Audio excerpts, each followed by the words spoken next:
A partir de este momento, Radio Universidad de Chile da la bienvenida a La República de las Letras. Antonella Esteves, Patricio López, Alberto Mayol y Omar Sarraz los invitan a ser parte de esta nación letrada y democrática, en donde la conversación en torno a libros fundamentales es la excusa para juntarse con amigos, soñar y reflexionar sobre lo que somos y lo que podemos ser. Bienvenidos a La República de las Letras. More than 2,000 miles all the way. Get your kicks on Route 66. En algún punto entre la 119 y la 120, un hombre emergió poco a poco de las sombras, giró sobre sí mismo lenta y perezosamente y se plantó en medio de la banqueta cortándome el paso. Demasiado oscuro, demasiada niebla para distinguir gran cosa.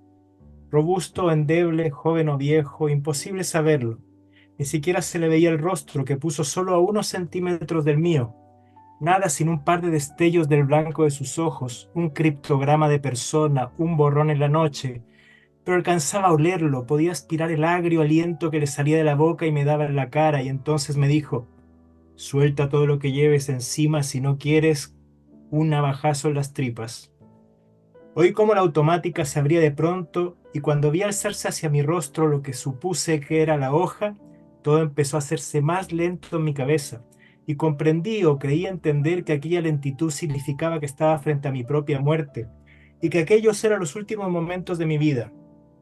¿Cuántos segundos más?, me pregunté, y cuando se me aceleró la respiración y aspiré su aliento con él absorbiendo el mío, de pronto recordé que por la mañana me había puesto zapatos planos. Y como si fuesen mis últimos momentos sobre la tierra, me dije a mí misma que más valía oponer resistencia y no rendirse. Y así, en lugar de abrir el bolso y apoquinar mis $7 esperando que me apuñalara con la navaja al ver tan insignificante cantidad, di media vuelta y salí corriendo. Corrí con toda el alma, como no había corrido desde que Frankie Boyle me rebasó en 6º año. Corrí como si Frankie me hubiera entrenado para burlar la muerte. Y así seguí a toda mecha por Claremont Avenue, en la nebulosa noche de noviembre, corriendo a más no poder para escapar del hombre de la navaja, y aunque me daba cuenta de que mi súbita escapada lo había dejado tan sorprendido que no podía perseguirme o era demasiado lento o perezoso para hacer el esfuerzo, seguí corriendo por la 116, luego cuesta arriba, después continuó a lo largo de 5, 6 o 7 manzanas por Broadway, y entonces al detenerme un momento para recobrar el aliento, vi que un taxi venía en mi dirección, alcé el brazo, y mira por dónde, el conductor paró. Subí y le dije que me llevara a la 85 entre Columbus y Ámsterdam. Llevaba un abrigo, iba sudando y tiritando al mismo tiempo, tenía calor y frío a la vez, pero por dentro estaba vacía. No había ni un solo pensamiento en la cabeza. Buenas noches, estamos con Baumgartner esta noche en La República de las Letras, Paul Auster. Y bueno, estamos haciendo un homenaje al recientemente fallecido Paul Auster, murió la semana pasada. ¿Cómo están ustedes? ¿Cómo estás, querida Antonella? Hola, muy buenas noches. Aquí estamos con frío, pero aquí pegadita a la estufa para hablar con ustedes ¿Cómo esta noche. está en orden de aparición? Porque justamente así los veo. ¿Cómo está Alberto Mayor? ¿Qué tal, Omar? ¿Qué tal, Antonella, Pato? Bueno, muy bien aquí, listo para afrontar la dura realidad de nuestra vejez a través de Oster. Sí. Hola, amigos, señor director, Herr director, Patricio López, ¿cómo estás? Muy bien, muy bien. Pensando que a mí me está pasando a los 40 y tantos lo que era a los 70 y tantos. Pero bueno, en fin, allá hablaremos de eso. No, Bueno, homenaje al sí, maestro. Sí. estamos con esta novela, la última que publicó Paul Auster, que en español salió hace cosa de 2 o 3 meses. Y bueno, es la historia de un profesor, así eh, prontamente dicho, un profesor a los 70 años, viudo. Aquí estamos, lo que yo leí fue la parte en la que la esposa del profesor, el amor de su vida, escapa de la muerte la noche anterior a que por este hecho, en que se juntan, ella va a verlo en la casa, él le pide matrimonio. Y están juntos hasta que ella muere trágicamente en el mar por una 20 años ola que le cae después. encima. Entonces, bueno, está esto de un hombre ya de cierta edad que enviuda y que sigue buscando el amor, sigue enamorado de la mujer que murió, pero teniendo nuevos amores y viviendo su vida de profesor dedicado a ensayos, novelas, que tiene seguramente mucho que ver este personaje con el Paul Auster real. E incluso en alguna parte de la novela vemos que hay una historia de la familia Auster que tal vez tenga que ver con su historia, la historia de sus antepasados. Eso para empezar. No sé, Antonella, ¿qué podrías tú decir ahora, al inicio? Eh, sí, es una novela muy sensible. Paul Auster estaba con cáncer hace un rato ya. Y claro, le escribió esto. Yo no dejaba de pensar que esto sin duda es una carta de despedida. Pero también yo pensaba bueno, Siri Hasbet es la mujer de Paul Auster, o Paul Auster es el marido de Siri Hasbet, también por más de 3 décadas. Y aquí ambos también son escritores y profesores universitarios. em, y ellos siempre han hablado de lo importante que es el otro como lector, ¿no? Y pensaba en lo que tiene que haber sido las conversaciones mientras ellos revisaban el manuscrito de lo que va a ser Baumgartner, ¿no? Porque es una novela que habla acerca de la pérdida, habla acerca del luto, y no es que a Paul Auster lo sorprendió la muerte, él sabía que se iba a morir porque venía batallando con un cáncer. Y también habla del amor a largo plazo, ¿no? Y de las complicidades y Mm. de la admiración intelectual, porque una de las cosas que a él lo mantiene vivo después de la muerte de Ana, al escritor y al profesor, es la posibilidad de trabajar sobre los escritos que ella no publicó.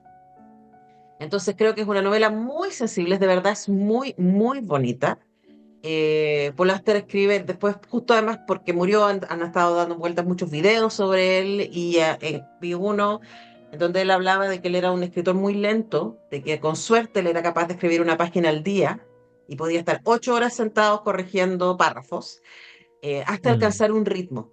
Que lo que le interesaba, que él sabía cuando una página estaba buena, es cuando parecía que no tuviese esfuerzo en la escritura. Y eso es la escritura de Paul Auster, y sin duda Baumgartner es eso, ¿no?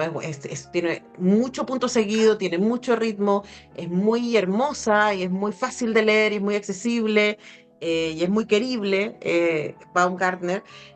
Así que tenemos cosas lindas para decir esta noche, por lo menos desde acá. Temo a Omar, pero por lo menos cosas lindas.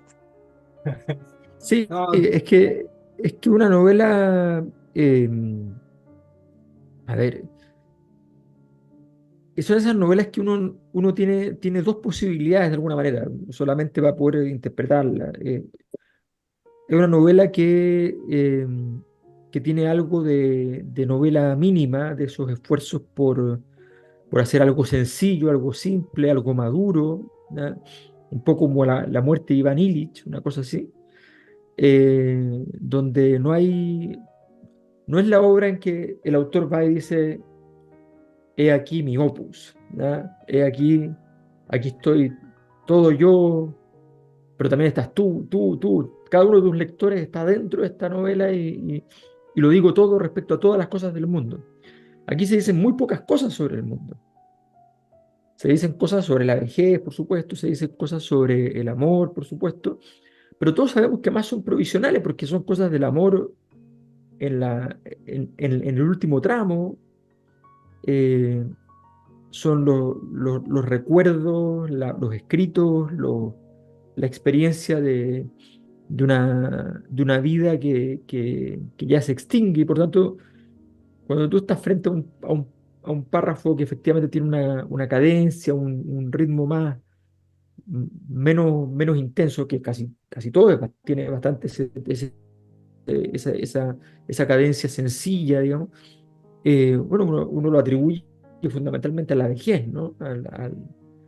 Eh, entonces, es una obra que uno podría al mismo tiempo juzgarla como genial, brillante, rutilante, porque es muy, justamente porque esa especie de decadencia sobria, representa la proximidad de la muerte, eh, o uno podría considerarla una novela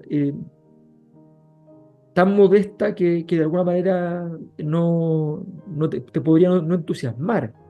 Yo la leí sin ningún problema, pero estoy hablando del entusiasmo, esta sensación de estar frente a la gran literatura, ¿ya? Entonces, eh, la gran pregunta que uno le queda es como Oster con esto viene a reivindicar esta idea de Tolstoy con la muerte de Iván Ilich, así yo ya no creo más en las cosas grandes y me quedo con las cosas pequeñas, eh, o es más bien simplemente una especie de fórmula para decirnos que eso es la vejez, pues, con todos sus miramientos, aun cuando para los que tenemos ciertas formas de configuración del alma, todos los días se parecen un poco a Vanguard, ¿no? Así que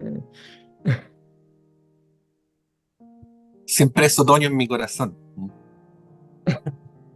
Siempre mi reloj dice que es la hora del ocaso, ¿no? Eh, claro, dicho lo que ustedes dicen de una manera parecida, este no es Paul Auster, según como se le ha conocido, ¿no? Pero, pero ¿qué más Paul Auster que aquel que está escribiendo a sabiendas el último libro de su vida, ¿no?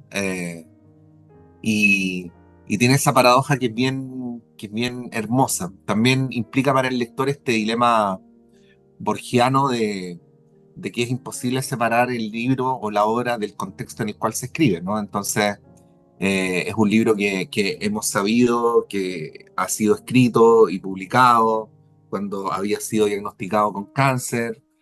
Eh, Está la posibilidad, como dice Alberto, de que él hubiera elegido transmitirnos el mensaje de que al fin y al cabo había que quedarse para efectos de la literatura con lo más simple de la vida, pero también hay otra hipótesis que es, porque no sabemos, pero intuimos que él estaba desahuciado mientras estaba escribiendo el libro, de que lo hacía sabiendo de que no tenía tiempo, ¿no?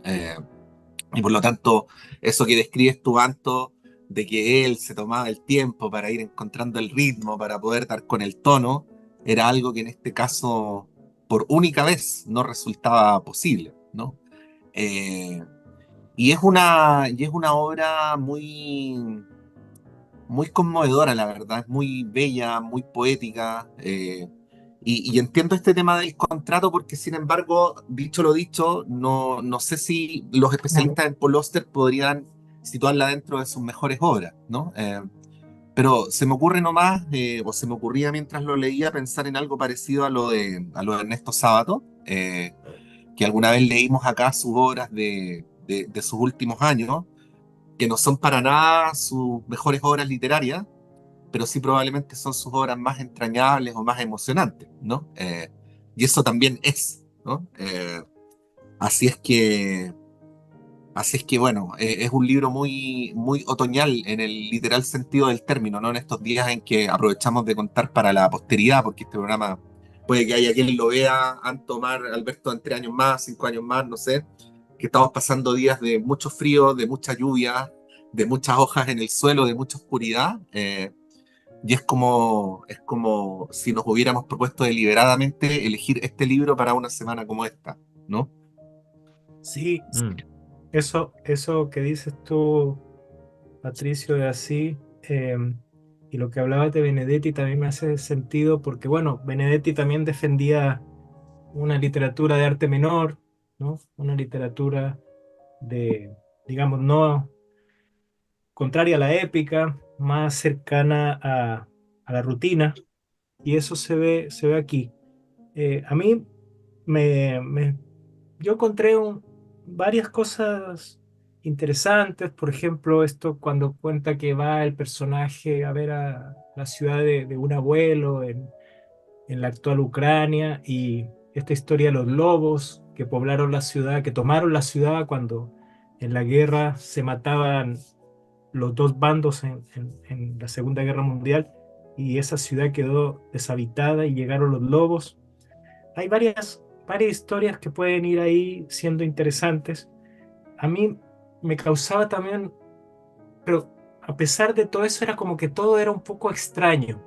Y eso me hacía pensar en el mundo académico y cómo en cierta forma tú, si eres un hombre metido en el mundo académico todo, todos los días de tu vida, de alguna forma empiezas a vivir en un mundo en el que todo es un poco extranjero, un poco foráneo, no sé cómo decirlo, las cosas que contaba siempre eran, qué sé yo, los dominicanos que están de jardineros, los que vienen de Europa, los amigos de acá. Es como que en un momento me parecía que esta vida académica eh, era un poco sofocante, era una sensación que me daba a mí, ¿no?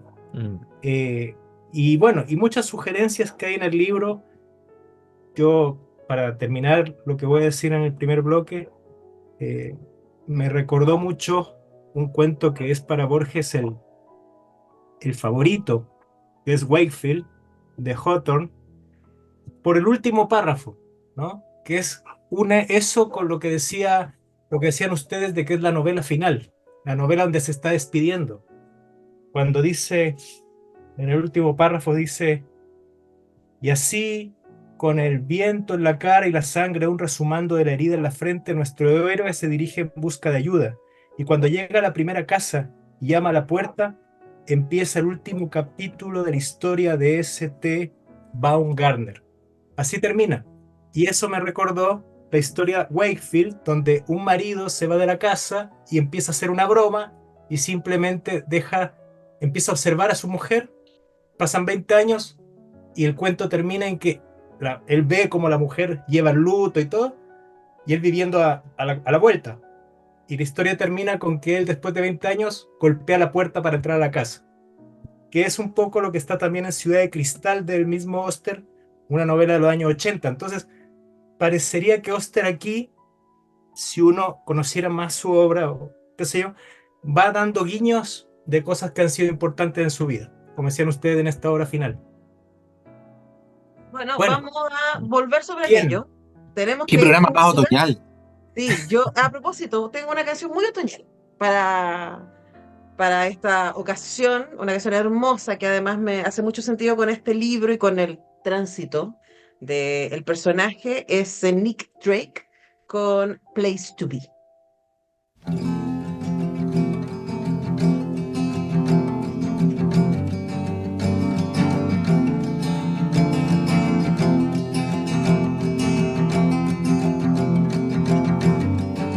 When I was young, younger than before, I never saw the truth hanging from the door.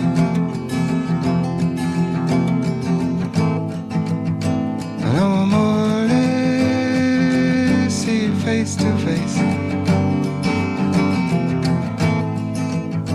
And now I'm more or less gotta get up, clean the place.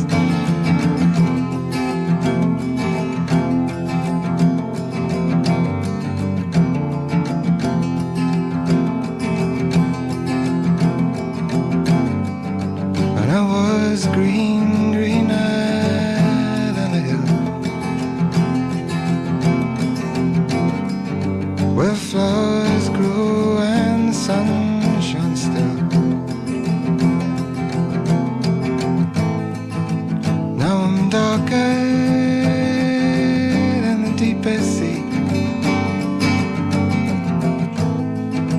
Just hand me down, give me a place to be.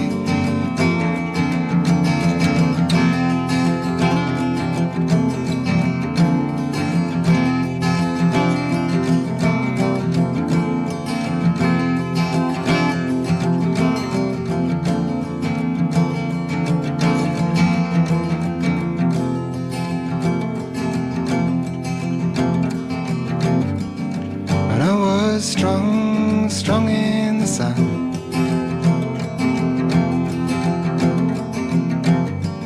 I thought I'd see when day was done.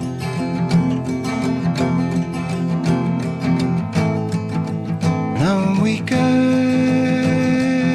than the palest blue. Oh, so weak in this need for you.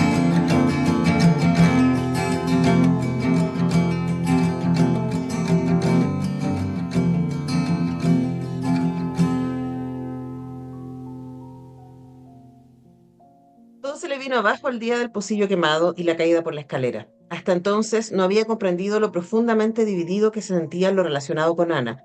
Cómo había estado todo el tiempo apartándola de su lado y a la vez aferrándose a ella, borrando de la casa sus huellas y sin embargo dejando intacto su estudio, regalando su voluminosa colección de ropa que con tan meticuloso cuidado había reordenado y vuelto a colgar durante la debacle consiguiente a su muerte, para luego cambiar la cama, la estufa, el refrigerador, la mesa y las sillas de la cocina, los muebles de la sala, las sábanas, las almohadas, las toallas, la cubertería, los platos, los cuencos, las tazas, los tazones, los vasos de agua, la tetera, la cafetera y otras mil cosas grandes y pequeñas en las habitaciones del piso de arriba y en todas las de la planta baja menos una. Y sin embargo, aunque rara vez entra ya en aquel cuarto, sigue estando en la casa con él, acechando en algún sitio próximo, a veces muy cerca, pero siempre justo fuera de su campo visual.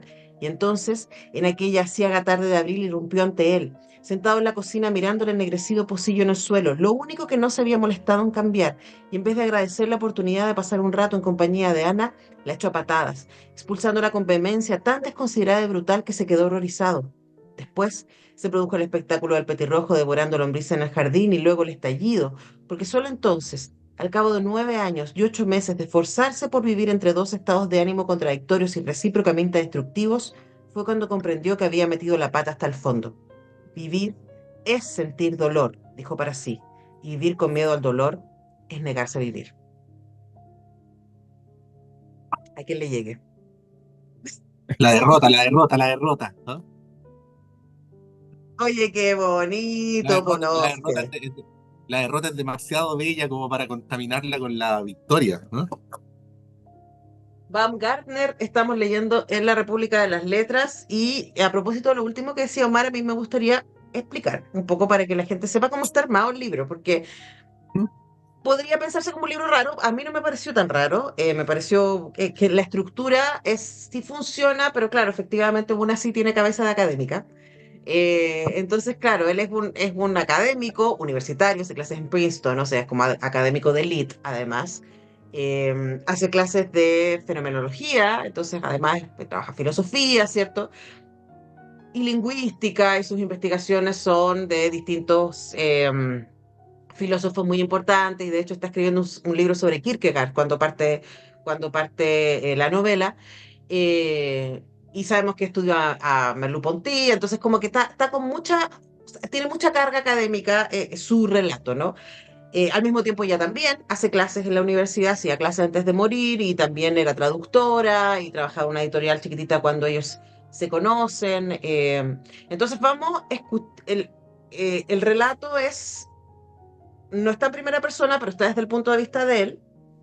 Y él es una persona que está estudiando cuando entramos a su vida, que es cuando él lleva casi 9 años de viudo, y tiene una mañana bien azarosa donde le pasan un montón de cosas que detonan este relato.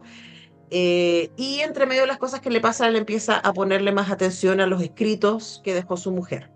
Y entonces el libro tiene varios escritos, tiene varios como cuentos adentro de la novela que fueron escritos por ella. Con lo que leyó Omar al principio es uno de los cuentos que está escrito por ella. Y que él está considerando publicar o no. Y hacia el final del libro tenemos más información al respecto. Y también por ahí aparece un cuento escrito por él, porque sabemos que él está trabajando en un par de libros a lo largo del relato, que también vamos a poder como pispar. Entonces, a mí me parece que como ejercicio es muy interesante. Por un lado está este narrador testigo empático, ¿cierto? Que acompaña al protagonista y que también lo acompaña en sus derivadas de pensamiento, en sus recuerdos. Hay un momento donde él se sienta, cuando ya decide jubilar, se sienta a mirar el jardín y empieza a pensar en su niñez y empieza a acordar de su hermana y de sus padres y de sus viajes y no sé qué. Y está también todo lo que tiene que ver con los relatos y los textos que se va encontrando. Y eso a mí me pareció que le daba mucho dinamismo al libro también porque permitía encontrarse con estas distintas voces, pero que están siempre adentro del relato. Eso. Sí, lo que pasa es que tú dices ahí una cosa que es bien importante que tiene que ver con el desafío literario del libro, que a pesar de tener este tono más cadencioso, de una cierta simplicidad, tiene algunas jugadas más complejas como esta inserción de textos eh, que, que vienen a modificar el relato, pero que al mismo tiempo, ¿cuál es la gracia de estos textos? Que en ningún caso se conceden la oportunidad de una cierta esperanza. Tenemos un personaje que está reverdeciendo laureles supuestamente con un nuevo amor, pero en realidad nunca ocurre algo parecido a un nuevo amor. O sea, hay un nuevo amor, pero, pero tiene los niveles de emoción, digamos, bastante limitados, ¿no? Eh, todo lo que parecía ser podía parecer un inicio de una llama particularmente eh, reivindicadora de una nueva vida, en realidad es simplemente el resurgimiento de las mismas condiciones, ¿no? con otra historia. Son como esos países que están condenados, que uno dice, ahora sí que va a cambiar este país. No me refiero a ninguno en particular, ¿no? Pero ahora sí que va a cambiar este país. Ujú. Y de pronto es como todo sigue exactamente igual, ¿no? Entonces esa tonalidad de la obra, como que uno no le hace pensar en estas ciertas osadías que se permite la obra en todo caso, de, eh, in- de interponer, más bien, no solo Ujú. intercalar, sino que interponer, digamos, unos textos que tienen un cierto tono de disrupción, pero que no se nota porque finalmente la novela se mantiene tanto en el modo menor que finalmente uno no se da cuenta. Es un relojito. Yo Al- creo que es súper importante decir que es finísimo la manera en que está construido todo eso. Sí. ¿Han visto alguna vez alguna persona que han querido mucho, que es mayor y que está, por ejemplo, sentada en una banca tomando sol en otoño? Eh, bueno, a mí me ha pasado, pero hay algo que es más universal que es ver a los ancianos dando de comer a las palomas en una plaza, ¿no? Que son momentos donde uno ve a estas personas muy bien, las ve en plenitud, ¿no? Pero hay una parte que no aparece en la imagen que de alguna manera es subliminal y que es todavía más fuerte que lo que uno está viendo, que es que lo mejor ya pasó, ¿no? Que lo mejor ocurrió antes, en otro momento, años A. Y a propósito de lo que dice Alberto, yo había seleccionado un párrafo para leer, pero creo que es mejor leerlo ahora porque creo que ayuda a explicar lo que él estaba describiendo, si se me permite, por cierto. No quisiera Dele. hacer nada pasando a llevar Está en su eh, casa, la Esta es literalmente. voluntad. una conversación. Cuando vuelve a la casa a la tarde siguiente, 4 días después del 10º aniversario de la muerte de Ana, es consciente de que solo se habrá casado una vez en la vida. Judith sigue rechazándolo hasta que él se rinda o lo deje o se conforme con lo que hay y se atenga a sus normas hasta que llegue el día en que lo abandone. Es demasiado mayor para ella y nunca se casará con él, y aunque a su modo también lo quiera, quizá tanto como él a ella, el sol es una pausa en su vida mientras se cura de las heridas recibidas durante los años vividos con Joe, y una vez que se recupere del todo caerá en los brazos de alguien más joven e interesante que él, y ahí se acabará todo. Como todo eso va a pasar en los siguientes 9 meses, y como Judith no solo abandona a Baumgartners por otro hombre, sino que también se marcha de Nueva Jersey rumbo a California para aceptar una cátedra en el Departamento de Cinematografía de la UCLA, prescindiremos de un relato detallado de esos meses. En cambio, concluiremos el capítulo con Baumgartner sentado frente a su escritorio, pluma en mano, una hora después de volver de casa de Judith el 12 de agosto de 2018. Está garabateando otras de las muchas fábulas breves que ha ido escribiendo a lo largo de años, naderías sin consecuencias que guarda en un cajón y nunca se ha molestado en enseñar a nadie, ni siquiera en su día a Ana.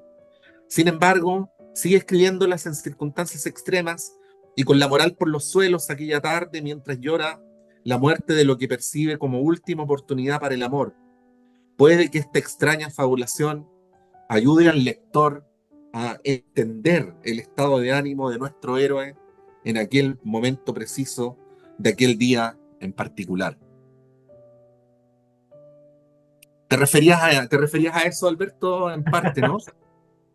Sí, casi, ¿Puede qué? casi literalmente. Sí. No, para que Oye, la gente vamos al sepa, tema siguiente. en ese momento, pero para que la gente como que no se pierda en ese momento, este nuevo amor, ¿cierto? Que no va a Judith. fructificar, Judith, Oye, él quiere casarse de fuego. nuevo. Pero Sí, básicamente uno piensa también en esta estructura de varón que ha vivido toda la vida solo, porque piensen que a ella también le pasó, o sea, que toda la vida acompañado, lleva 30 años de matrimonio, y más. Entonces, sí. y nosotros conocemos a los personajes jóvenes, ¿no? Como yo leo mucho Siri Husband, tengo muchos relatos de Siri Husband joven y de sus como primeros amores con Paul Auster, entonces como que uno puede encontrar ahí como las cosas calzan. Y claro, como esta necesidad de él de rápidamente tratar de hacer casa de nuevo, porque ella le dice, Judith, que se separó recién también de otra persona, pero que es como 13 años, como 15 años más joven que él, le 14, dice, sí, sí. pero como, ¿cuál es el problema? O sea, ¿por qué si tú dormimos un par de veces en tu casa, dormimos un par de veces en la mía, cada uno tiene su vida, yo lo estoy disfrutando, ¿por qué no? Y él le dice, porque no es suficiente para mí. Y ahí uno dice, claro, pues el problema no es el amor, sino también cómo distintas personas en distintos momentos quieren habitarlo, ¿no? Y ahí. Claro, porque la quiere, pero tampoco se atreve a quererla mucho y como que igual en cierta medida la está echando. Hay un poco de profecía autocumplida. Es como... No, sí. Y Es entre duro, medio es se duro. acuerda de Ana, ¿no? Y entre medio se acuerda de Ana. Por eso me gustó ese párrafo, porque además parte haciendo una cita a Ana, ¿no? Mientras habla de Judith. En Yo los fin. compara todo el rato. Es muy... No, pero no haga eso. Diana Orenque tenía razón. El amor es de animales enfermos. Muy bien. Oye, sí, oye, saludo mucho a Diana Arburca, que nos compartió nuestro programa, nos mandó muchos saludos a propósito del programa de la semana pasada en donde la leímos. Leímos Animales Sí. Enfermos. Se Si compadeció de trata, ti, Alberto, porque leías en tu pequeño aparato. Dijo que te iba a hacer llegar el libro en papel. Yo le qué expliqué que bien. estaba, yo le No, expliqué que estaba ahí en España. aprovecho Sí. ese saludo que mandó Antonella para mandar saludos a Isabel Santelices en Francia, que nos lee en un pueblito cerca de Lyon. Está escuchándonos y cada vez que viene a Chile, Isabel Santelices pasa por la librería y les manda saludos. Genial. Gracias, Isabel. Buenísimo. Ya, pues. Alberto, ¿querías poner un tema? Bueno, claro, encantado, por supuesto. De entre las canciones sobre vejez hay muchísimas, pero elijo a Serrat, como siempre, con Llegar a Viejo. Muy bien. El autor.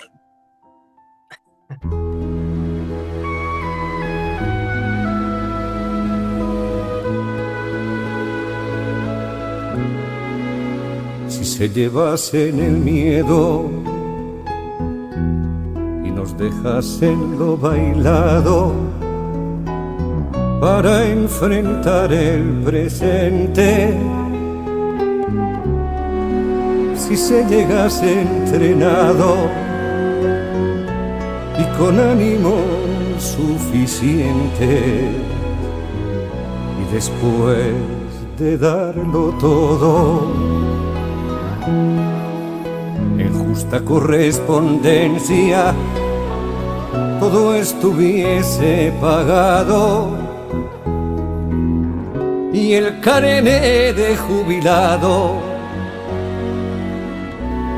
abriese todas las puertas, quizá llegar a viejo sería más llevadero, más confortable, más duradero. si el ayer no se olvidase tan aprisa, si tuviese más cuidado en donde pisan, si se viviese entre amigos, que al menos de vez en cuando pasasen una pelota, si el cansancio y la derrota no supiesen tan amargo, si fuesen poniendo luces en el camino a medida que el corazón se acobarda y los ángeles de la guarda diesen señales de vida, quizá llegara viejo, sería más razonable, más apacible, más transitable. Ay, si la veteranía fuese un grado, si no se llegase huérfano a ese trago, si tuviese más ventajas y menos inconvenientes, si el alma se apasionase, el cuerpo se alborotase y las piernas respondiesen, y del pedazo de cielo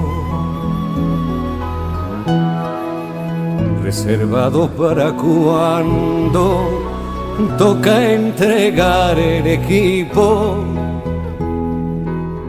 repartiesen anticipos a los más necesitados. Quizá llegara viejo, sería todo un progreso, un buen remate, un final con beso, en lugar de arrinconarlos en la historia, convertidos en fantasmas con memoria. Si no estuviese tan oscuro a la vuelta de la esquina, o simplemente si todos entendiésemos que todos llevamos un viejo encima.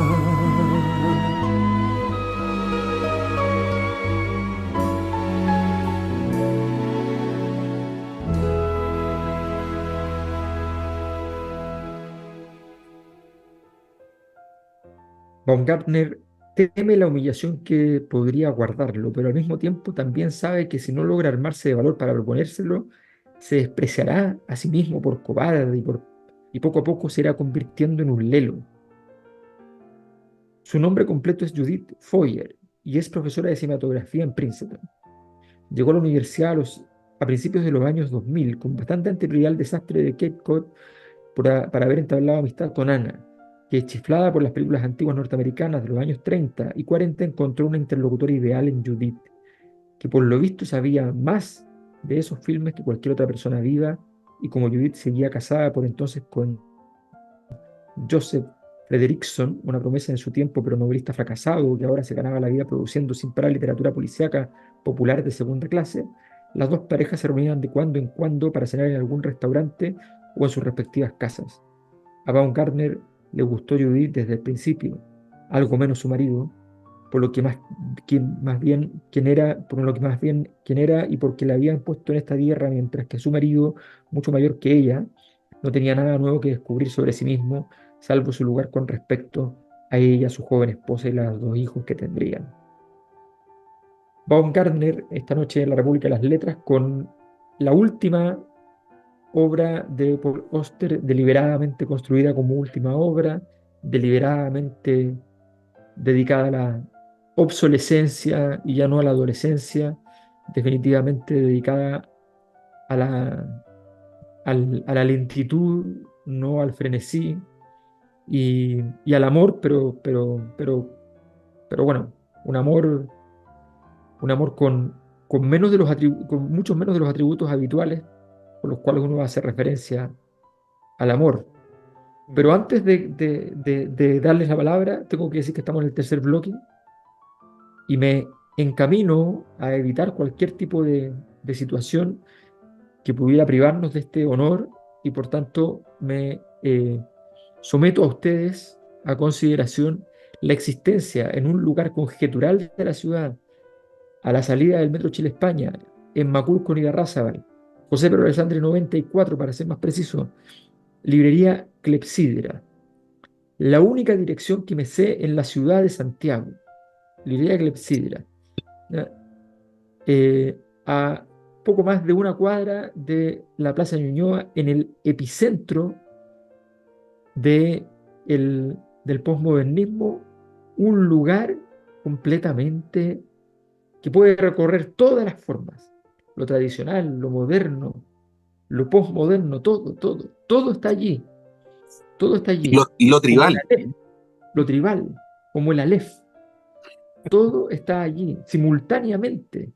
Bueno, usted puede llegar ahí, están todos los libros, y los que no están, estarán. Lo tiene todo. Ahí está Omar Sarraz, y ustedes pueden ir, vitrinear y comprar, o pueden entrar en la página web de Librería Clepsidra, en sus redes sociales, y desde allí llegar para poder solicitar los envíos a domicilio, cuando usted sencillamente ya tiene claro cuál será su interés, su compra, y a partir de ello entonces recurrirá a Omar. Así que en Omar confiamos y los libros siempre estarán allí. Bueno, esa es la fe en los libros, es la fe en el tiempo, es la fe que mueve la librería, pero tengo que decir que estoy más tocado que ustedes por esta novela porque tengo por lo menos 10 años más, así que creo que estoy más triste, mucho más triste que ustedes. Nosotros somos, En el nosotros cuerpo, somos, en el alma tienes como 25 más. nosotros somos Judith. Nosotros somos Sí, Judith. Tú eres somos Ustedes son Judith. Judith Fuego, Somos tu Judith última Foyer, oportunidad en el amor. claro, Judith Foyer, Fire.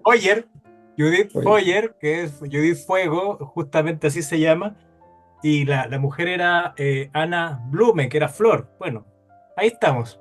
Entonces me tocó tristemente esto de la edad, porque cuando yo tenía 15 años y escuchaba las canciones con las que me formé, ustedes todavía no pensaban ni siquiera en prender la radio. Eh, el asunto es que también me dio un poco de pena comprobar una vez más que en estas historias de edad cada vez empieza a ocupar más espacio la familia y menos los amigos, y como que uno tiene esa regresión en la que en la infancia están los padres y en la vejez están también los recuerdos de los padres, los hijos, y los amigos casi no aparecen por ningún lado. Así que yo tengo fe, a pesar de todo, que cuando estemos en la edad de Baumgartner, ustedes sigan existiendo para mí y yo para ustedes, pero si le hiciéramos caso a la literatura, cada vez que uno lee algo así parece difícil. Y yo Mira, espero que no sea así. Pero fíjate en lo que acaba de ocurrir. Dijimos que éramos tu Judith y en ese mismo momento Alberto Mayol te abandonó. desapareció. Pero nos quedamos nosotros. Ahora, me pasa que, entendiendo lo que dice Omar, porque además hay que decir que Baumgartner Anna, Cy, que así se llama, Sylvester, Baumgartner, y no tuvieron hijos, entonces, claro, en sus recuerdos aparecen más bien sus padres y su hermana, pero yo estoy cruzada porque al mismo tiempo que leí Baumgartner, estoy leyendo Tasmania, el último libro de Paulo Giordano, Giordano. que está muy lindo y que también es muy melancólico. Hola, es lo que nos toca. Pero ahí las amistades, y además me encanta, usted que hago como en la nota al pie, porque me encanta Pablo Giordano, lo hemos leído 2 veces acá en la República. También habíamos leído 2 veces a Paul Auster antes, leímos Fantasmas y leímos Leviatán, hace muchos años atrás. Y ahí aparece mucha amistad masculina en la fragilidad, Omar Sarraz. Así que te dejo Ah, qué recomendado bueno, que leas Tasmania. Está un poquito qué largo para la bueno, República, porque son más de 300 páginas, pero es un hermoso, hermoso libro que también salió hace algunos mesecitos sí, atrás. Y es buena bien pandémico. recomendación. Buena Es bien pandémico. recomendación, amiga, porque yo quiero que los amigos estén en mi vejez, no quiero, o sea, quiero mi familia, pero ¿por qué mi familia me va a dejar sin amigos? No. Pero yo no creo que sea. Ahora, igual, a propósito Ahora, de los igual, finales, ¿qué? sí. No, no, Anto, por favor. Es que me iba a ir para otro lado, así que si queréis, dale. No. Ha habido demasiadas interrupciones. Dale. No, es que no sé si les pasó porque por lo menos mi opinión es que a pesar, o no es el a pesar, porque creo que, como dice Paul Auster, como que las cosas parezcan que son fáciles, es lo más difícil del mundo. Sí, Entonces, esta novela, como decía Alberto muy bien, es una novela que tiene un tono menor, que parece que contara cosas muy sencillas, como las reflexiones de este señor que quedó viudo, que estaba bordeando sus 70 años, y lo que le pasa en los siguientes 2, 3 años. eh, y parece que fuera súper sencillo, ¿no? Pero no sé si les pasó hacia el final, cuando al final del libro va a aparecer un personaje que le está esperando, que va a ser una chica, que él como que va a adoptar intelectualmente también, porque es una chica que viene muy entusiasmada a escribir su tesis sobre Anna Bloom, sobre los trabajos de Anna Bloom, y él está como con mucho entusiasmo esperándole, contando los días, y como que esta visita le da como una inyección de destino a él la idea de poder vincularse con otra persona desde un lugar súper paternal, queda muy claro desde el principio, que una chica muy joven que viene además como a también traer de vuelta a la Ana intelectual, ¿no? Y como celebrarla como se merece. Entonces, como que las últimas 50 páginas del libro van hacia allá, hace ese encuentro y su entusiasmo y preparan la casa y todo. Y cuando la chica ya está en camino a llegar, él está muy ansioso y va a salir a dar una vuelta. Y se pasó cuando él dice, ya, voy a dar una vuelta, voy a tomar las llaves del auto. Y uno está así como, no, no, Poloster, por favor, no lo mates. Es como, sí, porque le pasan varias cosas en ese paseo. Y uno dice, no, no, por favor, no lo hagas, no. Y ahí uno dice que es como esta cosa de la fuego lento, ¿no? Como este personaje que parecía... eh, podría ser un poco frío o con esta historia tan menor termina siendo tan emocionante. A mí las últimas páginas yo estaba muy preocupada por el personaje, así como por favor, que tenga un lindo sí. final. Y tiene un lindo final el libro. No vamos a decir qué pasa, pero tiene un lindo final. Pero no te conmovía el doble saber que era su alter ego, Sí, pues, por supuesto. de que hay un contrato invisible entre el lector y el autor, que es que estamos leyendo ficción, pero no estamos leyendo ficción. Por lo mismo, lo que a mí me preocupaba era como el estado anímico en que Paul Auster quería despedirse. Ujú. ¿Cachai? Porque podría haberle dado un final súper trágico al personaje. Y es como ya, aquí se acabó la cuestión, chao. Pero termina con una puerta, ¿no? Y eso es Sí, Sí. muy bello. es un final abierto aunque la puerta todavía esté cerrada Ujú. y tiene que ver, bueno, ahí yo recomiendo leer Wakefield de Hawthorne, traducción esto de la editorial Weathers, traducción de Roberto Castillo, ese cuento donde justamente dice al final de Baumgartner, empieza el último capítulo en la vida de Baumgartner, en el último párrafo lo dice, no la vemos, seguramente abrió la puerta cuando él tuvo el accidente, la última mujer de su vida, eso es lo que uno podría pensar, pero no lo sabemos. Ahora, si yo he estado intencionalmente evitando meterme con esa conciencia de el personaje mezclado con el autor, porque si vamos para eso, me parece mucho más trágico lo que hemos dicho hasta acá, porque hace poco, leyendo sobre Paul Auster, estaba esto de que recién hace, no sé si ustedes lo sabían, hace un par de años murió su hijo y hace 3 años murió su nieta.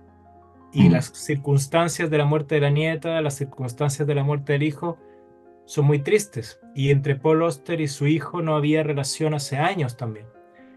Bueno, él ese es el hijo de su primera mujer, que también es una escritora, Lydia Davis, una escritora muy reconocida, que está viva, y tiene una hija con Siri Husband. Y a veces me hacía pensar esta historia, Lydia Davis, por lo que yo pude leer de ella, como que podría ser ella también inspiración de la mujer de Baumgartner por las cosas como la describe, pero eso yo no lo sé. Ahora, claro, lo triste era pensar en la situación tan dramática que vivió, no por el cáncer de pulmón solamente, sino por esto del hijo y la nieta en los últimos tiempos de la vida de Paul Auster, que probablemente hizo que muriera antes, no sé. Sí, siempre, siempre tiene una cosa, porque la muerte tiene es esa dimensión absolutamente imposible de abarcar para nosotros los seres humanos, siempre cuando hay una obra vinculada con la muerte, pero no con la muerte en un sentido creativo, sino en un sentido literal, real, definitivo, genera mucha conmoción, ¿no? Recuerdo, por ejemplo, la conmoción que produjo la muerte del protagonista de Il Postino, de esa película que es la versión italiana del Cartero de Neruda, porque, bueno, él sabía y los demás no sabían que mientras estaba grabando la película estaba con cáncer también y estaba desahuciado. Entonces, cuando tú dices, bueno, él estaba haciendo su último rol a sabiendas y nosotros no lo sabíamos, uno se vuelca de una manera mucho más solemne y emotiva a ver de qué se trata eso. Y me acordé de algo que quería comentarlo porque tiene harto que ver con esta novela de Paul Auster, que es que hace muchos, muchos años y se me había borrado en la memoria y por eso me di vuelta a buscarlo y como es habitual en mí en este departamento, no encontré el libro. Leí un libro que pasó al olvido, pero que el año en el que se publicó fue elegido el mejor libro del año en Chile, que es El Diario de Muerte, y así se llamaba, El Diario de Muerte de Gonzalo Millán. Veneno de Escorpión Azul se llamaba el libro, un libro conmovedor donde el libro parte, con una editora, por cierto, parte contando de cuando va al médico y le diagnostican cáncer, y en la última página, y es el mismo contrato social, porque este libro se publica después de que se muere, dice algo así como eh, y ya ha llegado el momento de irse a escuchar un fado a un país desconocido, dice algo por el estilo, ¿no? Sí. O sea, a lo Allende, ¿no? Estas son mis últimas palabras. Es tremendo, es tremendo. Y por eso, Anto, empatizo muy bien con tu conmoción, ¿no? De decir, bueno, estas son las últimas palabras, ¿qué es lo que nos va a decir? ¿No? Bueno, ese solo gesto creo que hace que valga profundamente la pena leer ese libro. Y probablemente sea inoficioso decir si está dentro de los 3, de los 5, de los 8 mejores libros de Paul Auster, porque es como un microclima, es un libro escrito en condiciones absolutamente excepcionales e irrepetibles, Sí. que es el de la muerte inminente, ¿no? Bien, están todos los Paul Auster que él fue antes. O sea, yo no he leído toda la obra, pero he leído varias de sus novelas y aquí está el oficio, están esas voces, está esa cosa más juvenil, está la ciudad, está ciertas cosas que a él le interesan mucho, pero probablemente yo pensaba a propósito de lo que decían los chicos más temprano, es como, ya, cuando uno sabe que se va a morir, ¿qué es lo que quiere decir? Y quizás Baumgartner nos devuelve a las cuestiones básicas, ¿no? A los afectos, a a los últimos entusiasmos, a querer vivir acompañado y disfrutando, ¿no? Y qué fortuna que nos haya dejado este último libro, y qué fortuna que haya muerto en su casa, con su mujer, con su hija, ¿cierto? Creo que eso es un Y que lo haya regalo. terminado, que no haya quedado inconcluso para que no se genere el manto de duda de que si el editor, si la familia, Claro. qué es lo que, a propósito de García Márquez, qué es lo que pasa con su novela supuestamente póstuma, ¿no? Este es un libro que se publica en vida. con toda su Por lo revisión. tanto es irreductiblemente Paul Auster, ¿no? Exacto. Pero miren, solo quiero decir algo sobre esto, porque decir las últimas palabras, pero aquí está justo lo que pasó un poco antes de la muerte del padre del protagonista, ¿no? Entonces, en marzo del 64, desde lejano Ohio, llegó la noticia sobre la beca que había recaído en su insospechado muchacho, que se convertiría en polvo. Y cuando Baumgartner entregó a su padre la carta y le dijo que la leyera, vio que su padre le temblaba la mano, muy levemente, y vio que sus ojos se empañaban, fugazmente. Y después agarró una silla de la cocina por el respaldo, la apartó de la mesa, se sentó, emitió una larga y trémula exhalación desde sus averiados pulmones y dijo: «Trae la botella del aparador, Sai. Es hora de tomar una copa». Baumgartner volvió con la botella mientras su padre encendía el enésimo Lucky del día, y cuando el muchacho encendió uno para él, bebieron un trago de Schlivovitz. Pero no hubo más palabras porque la carta ya estaba dicho todo. Así que bebieron en silencio, primero un trago, luego otro y finalmente un tercero. El elogio de su padre radicaba en aquel silencio. Un hombre que empezaba a despotricar a la menor provocación, un depósito de palabras fulminantes capaz de hablar monótonamente sin parar durante horas, recompensó a su hijo manteniendo la boca cerrada sin decir nada. 6 meses después de aquella noche, Baumgartner se fue a Ohio, volvió a Newell en Navidad y en enero se dirigió de nuevo a Ohio sin pensamiento de regresar hasta el término del segundo semestre, en junio. En cambio, volvió en febrero, el 9 de febrero, para ser precisos, 2 días después del 60º cumpleaños de su padre y un día después de su muerte. Entonces aquí está ese silencio que puede también ser ese lenguaje que queda como lo último y como esa, no sé, esa cercanía final. Bueno, vamos a quedarnos en ese eco. Nada que agregar. Nos vamos. ¿Con qué nos vamos, Un abrazo. chicos? ¿Tienen canción, Omar? Que tú siempre tienes una canción que quieres poner. Esta vez no. Ya. ¿Alguien Pato. me ayuda? Yo tenía una canción, pero creo que sería poético despedirse así, en silencio. Bueno, nos vemos. Adiós. Antonella Esteves, Patricio López, Alberto Mayol y Omar Sarraz y su República de las Letras regresan la próxima semana con un nuevo libro y nuevas conversaciones. Los esperamos.